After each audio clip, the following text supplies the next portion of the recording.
SBN, Sports Business Now. SBN is a division of Row 27, the digital sports marketing company, celebrating 5 years of creating TV spots, intro videos, and microsites for over 150 teams. See our work at row27.com. And by FanMaker, digital marketing tools for sports teams, featuring FanMaker Rewards, the most comprehensive and popular fan loyalty and reward system. Learn more about our apps at fanmaker.com. Sports Marketing Now. Hey everybody, and welcome to Sports Marketing Now. I'm Holly Koski, and Sports Marketing Now talks about everything in the sports marketing world from the week. And today we have Josh Duboff joining us today. Josh, how are you doing today? I'm good. Thanks for having me, Holly. How are you doing?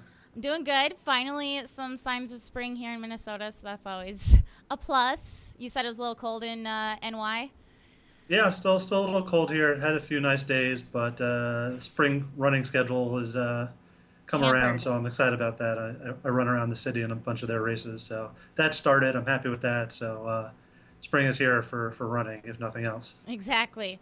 And good segue, Josh, to running of the Kentucky Derby actually was this weekend. Unintentional. Unintentional. Well, I just kind of, did the segue for you there. Kentucky Derby this weekend, and obviously one of the major events in horse racing.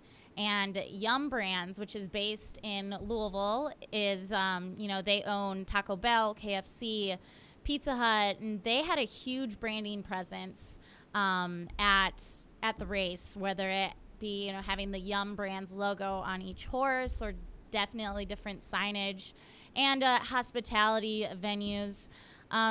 It was interesting because you don't, when you think of Kentucky Derby, you think of kind of affluence and just a wealthier demographic that usually attends and watches. Usually that's a stereotype, but usually that's the case. And Taco Bell and KFC aren't those type of brands. So, Josh, we'll ask you here. Do you think this was a good move on the Yum Brands' part to have such a strong presence at the Derby? It's a tough question, and I'm conflicted. I kind of see both sides of the deal and why it was good for Yum Brands and why it wasn't good for Yum Brands. On the one side, I was initially comparing it to the way Procter & Gamble sponsors the Olympics. Right. So that's the parent company, not just specific brands. But then they do actually activate around specific brands depending on the event or what medium they're talking about. And Yum didn't really do this. They had their the CEO, I believe, was on their commercial and talking about the franchises themselves and how they're expanding. Yum is based out of Louisville. They have the KFC Yum Center, where the University of Louisville plays all their basketball games. So there's definitely a huge presence in Louisville for Yum Brands. And I wonder if on some level this is more of a local marketing push than anything else. They bring their corporate partners out for the weekend to go to the Derby. Their headquarters are there. Louisville had the number one rating, TV rating for the weekend. So the Derby is very important to Louisville and Kentucky in general. So I think from that point of view and that perspective, I understand why it was just Yum Brands in general and not any of the specific subcategories. Yeah. I agree with that. I think I agree with your point on saying it's kind of, their corporate hospitality ploy almost, Right. to entertain their clients. And, with such a huge event being basically in their backyard, makes sense for them to really utilize that as well. I thought it was kind of interesting, though, that they almost made kind of a indirect pitch to people to, hey, you could own one of these franchises because they are franchised out, and the population that was at the Derby or watches the Derby might be in a position where they could buy such franchise. But talk a little bit about the TV markets. I know you looked up some data on that. I did, and I found it pretty interesting. For the overnight ratings for the Kentucky Derby, Louisville, as I said, was number one. But the other top five markets were Fort Myers, Cincinnati, Knoxville, and West Palm Beach. Those aren't necessarily your big metropolitan markets. Right, right. I don't think of West Palm Beach or Knoxville really having the affluent market. And no offense to those markets, of course. I'm sure there are people there who can buy Right. franchises. I wasn't trying to insinuate that, but it's interesting. It's not New York, it's not L.A., it's not Boston, it's not Chicago. It's these smaller markets where the Kentucky Derby thrives. And then it was also tied a 21-year high for just the national overnight rating, and beat out the Sunday at the Masters from this year. That's incredible. Pretty impressive. Yeah. So from just a pure advertising perspective, Yum brand certainly got its name out there to a large audience. I don't know how much of the general viewing audience really understood that Yum brand has all these subdivisions, but maybe I'm not giving them enough credit, and they do know that. I can say Procter and Gamble, and you can probably list off 4 or 5 different brands under P&G pretty easily. So, maybe I'm wrong about that, and people do know about Taco Bell and Pizza Hut and KFC just by looking at the Yum brand's logo. Yeah, no, I like that point of just being an overall, advertising value. I'm sure, it's maybe not as expensive or, to advertise on, the Kentucky Derby day, whether that be at the track or, media kind of buy-ins or anything like that. But it's pretty astounding that it topped the final round of the Masters. 16.2 million people watched the Derby, which was up 9% from last year. Very interesting considering there wasn't, a really popular name that was in the Derby this year, even though Orb, the favorite to one, did win. So yeah, I did want to add one thing. I was looking on the more financial business side of Yum for a little bit to see if anything happened with its stocks, why this is going on, and maybe there was some more real business focused side of this deal. And what I came across was a few critiques of Yum brands doing the sponsorship, especially with what's been shown in the media and the news recently about some suspect meat, we'll call it, in some of their stores over in China. And it's maybe I just know this because I work in the industry, but this isn't a one-year deal. This is a multi-year deal. So while this might have been happening recently, and the argument was they should really be using these advertising dollars to help with their image, that they're a clean company, that this was a one-time scenario, and not just about Yum in general. This is part of a big multi-year campaign for Yum.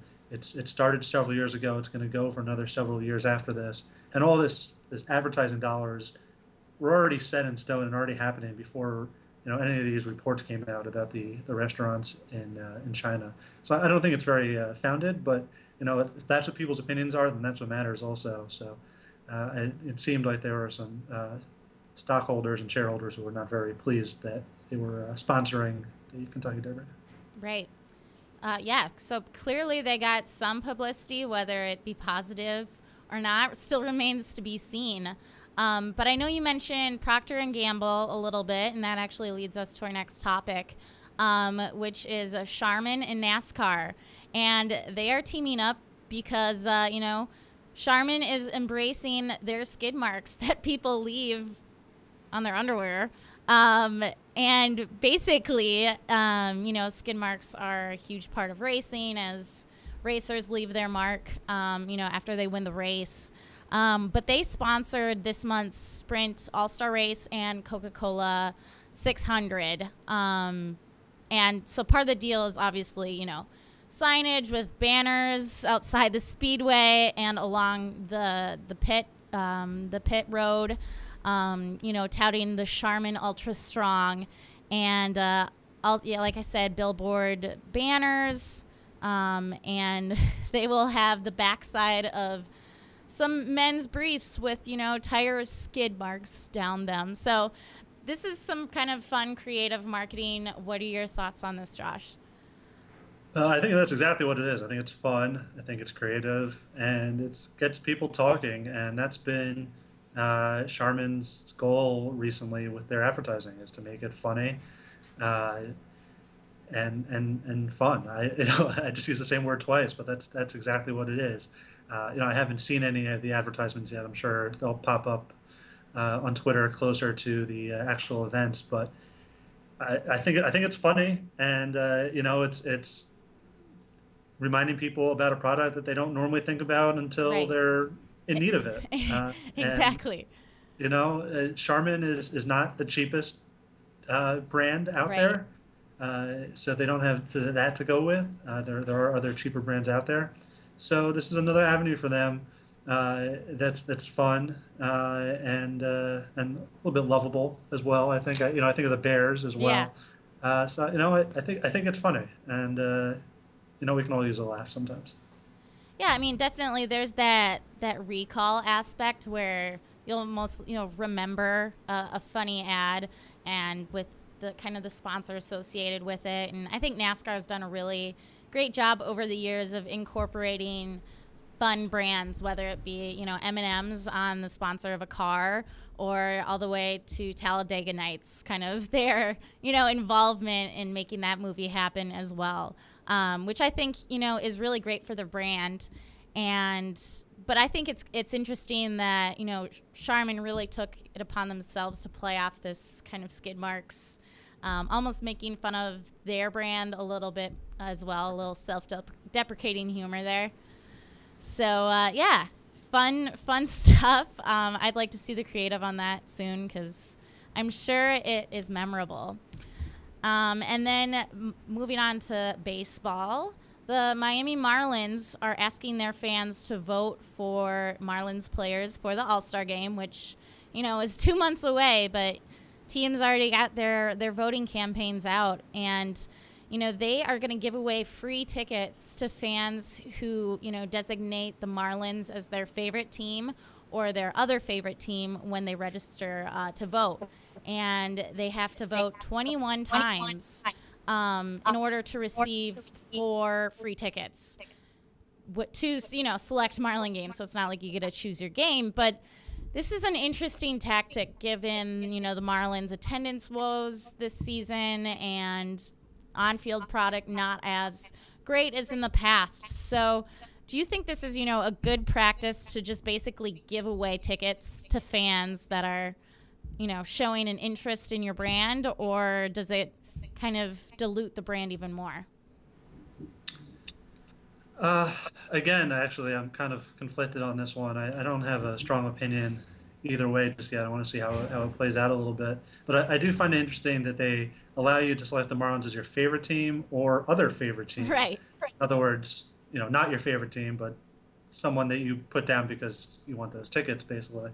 At least I think they understand their customer base, and there's a lot of people who live in Miami now who maybe grew up with a different team and aren't from the area originally. So the Marlins may not be their favorite team, but here's a little avenue where we can still offer you a promotion to get some free tickets. Is this promotion any different than like our Facebook page for a free ticket? No, I don't think it really is. In that sense, you get to keep the fan as on your fan page, and they get to see everything that you're promoting to them. Here, it's promoting the team in general. Hopefully for them, I'm sure they're hoping that the Marlins don't finish in dead last of favorite teams, and they come in somewhere in the middle of the pack. I don't think they're expecting them to come in first, but. Yeah, I mean, I don't really totally have a problem with it. I think a lot of baseball purists probably have a problem with it, but I don't think baseball purists really like anything about the Marlins. So, they're trying some unique avenues, and I guess we'll see how it goes. Yeah, the New York Mets actually did a similar promotion where at the start of the season. I believe it's for the season opener, where they, if you retweeted them or something like that, you got free tickets. So kind of a theme with some struggling attendance teams. And, I think it's a nice way to, as a little goodwill gesture for fans to come out to the ballpark. They're not, the best seats in the world, but they're not the worst. They're $25 tickets. So, for a family of 4, that could potentially save you $100, which, hopefully they're trying to get a return on their investment with either concessions or merchandise sales or, that family coming back for another game. But obviously, you got to fill the seats somehow, and this might be somewhat of a goodwill gesture given, the whole stadium fiasco with financing and everything like that. Yeah, I actually totally agree with you. Like I said, I don't think it's really any different than any other type of promotion. You're still getting the fans in the stadium. They'll buy their concessions, if nothing else, and have a good time at seats that would otherwise go unoccupied. Right. So. Yeah, and then actually into some better news, the NHL has launched a stadium series, which in addition to the Winter Classic, there's going to be 5 games played outdoors, which I'm a huge hockey fan, and I love this idea. So very, very excited about it. So like I said, in addition to the Winter Classic, you got Anaheim versus LA at Dodger Stadium, which we'll talk about here in a second. New Jersey Devils versus the Rangers at Yankee Stadium. Islanders, Rangers at Yankee Stadium. Penguins, Blackhawks at Soldier Field, which will be really cool. And then for our Canadian counterparts, the Ottawa Senators versus the Canucks in British Columbia. So, this is the most interesting aspect, I think, is obviously the California game here, playing in the middle of winter outdoors.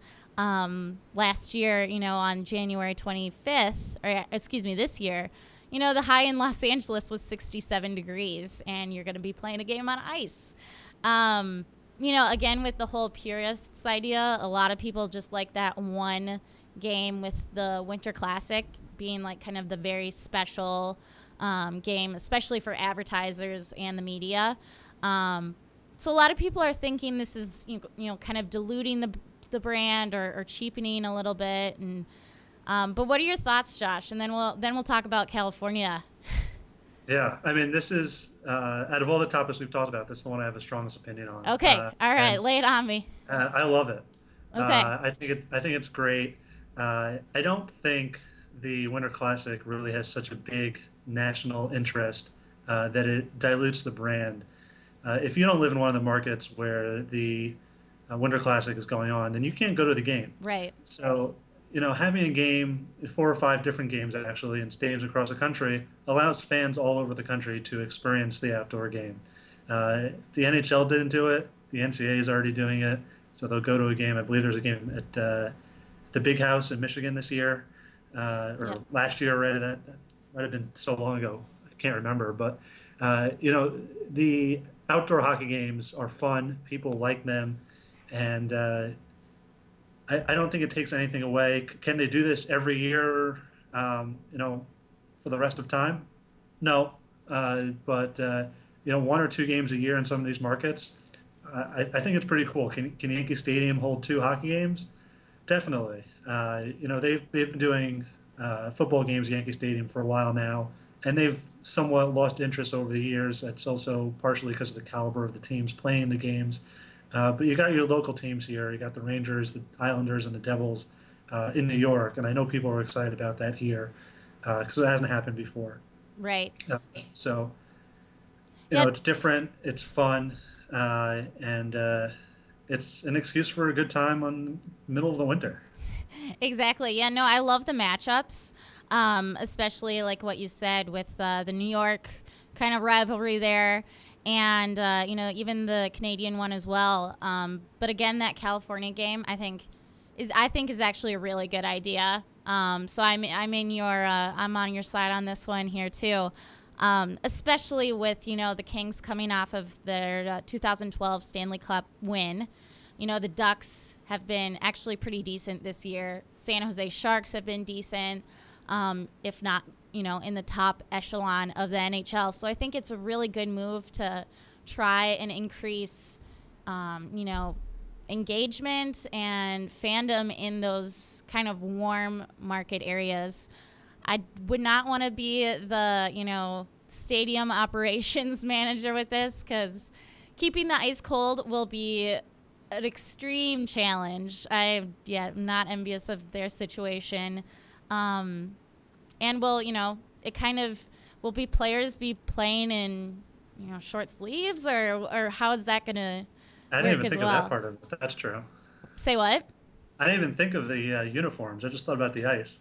Right. I mean, it's like the whole sweater deal is, hockey players call them their sweaters, and, they're not the lightest things. I have to admit, and I hope that I'm not the only one who thought this when I saw that the Ducks were playing the Kings outdoors. But I hope other people, somewhat around my age, also immediately thought of Mighty Ducks 2. I was just going to say, it's knuckle puck time. I was just about to say that. All right, sorry, I stole your line. I couldn't resist. It's fine. I mean, I would just, if I was going to that game, I would just have a sign in the stands that says it's knuckle puck time, and just have a great time. Think That's about Connor idea. Banks and everyone else, and Gordon Bombay and all those amazing athletes. Especially wearing, the old school Ducks jerseys. Oh, that would be, if they could do that, if they could wear the jerseys of the team in the movie. Yeah. They didn't say they were going to do that, did they? No, but they'd be so smart too. Well, if anybody's listening from the Ducks or the NHL, Right. I highly suggest it. I think that would be amazing. I mean, I would buy those jerseys. Come on. And the Kings are actually the same color. I forgot what the team name is, but the team that the Ducks play in their local tournament, in Mighty Ducks 1 is a black team. Oh, yeah. So the Kings could be, this is brilliant. Look what we did here, Holly. I love it. Maybe they should get us to go out there to Let's do this. a little marketing proposal, and, I'll meet you in the NHL headquarters, and we can go for it. Sounds good. Sports Business Now and TSBX present. I love it. Partnership already there. Good. But great stuff, Josh. Thank you so much for coming today, and had a little chat. So Thanks for having me. no problem. And thank you for joining us as well. We will see you on Thursday for Sports Business Now Live. And you can find us all week on sportsbusinessnow.com and on Twitter @SBNow. We'll see you next time. SBN, Sports Business Now.